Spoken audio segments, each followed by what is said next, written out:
आता आपण आहोत नेवाळी फाटा ते चक्की नाक्याच्या मध्ये असलेल्या फाल व द्वारकी गावच्या रोडवर. तर तुम्ही बघू शकता माझ्या मागं की कशा प्रकारचे रोड आहेत, त्यांना रोड म्हणायचं की खड्डा रोड म्हणायचं, की हा रस्ता आजपर्यंत कधी बनला आहे की नाही बनला. म्हणजे साधारण हा रस्ता 5 किलोमीटरचा पॅचवर असेल. म्हणजे जे नेवाळी ते चक्की नाका हा साधारण 5 किलोमीटरचा पॅच आहे.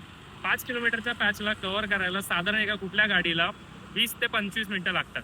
पण याच जागेवर या रस्त्याला कम्प्लीट करायला किंवा याच रस्त्याला पूर्ण करायला लोकांना 45 ते 1 तास पर्यंत जातो. का? कारण की इकडं असलेले जे खड्डे आहेत ते म्हणजे चांगला रोड नाही. प्लस इकडं असलेली वाहतूक म्हणजे ट्रॅफिक जमा होते इकडं सारखं खड्ड्यांमुळे. सारखं सारखं इकडं ट्रॅफिक जमा होतं. ते एक रस्ता चांगला नसल्यामुळे किती त्रास होतो. म्हणजे रस्ता चांगला नसल्यामुळे लोकांना नीट प्रवासही नाही करतायत. दुसरी गोष्ट हे रस्त्यांमध्ये जे खड्डे असले त्याच्यामुळे कितीतरी आहे ना धूळ माती वगैरे उडते. ह्याच्यानी जे टू व्हीलर्स वाले त्यांना किती त्रास होतो किंवा त्यांच्यासोबत असणारे लहान पोरं वगैरे त्यांना किती त्रास होतो. तर या गोष्टीची जबाबदारी माझी प्रिय कल्याण डोंबिवली महानगरपालिका घेणार आहे की नाही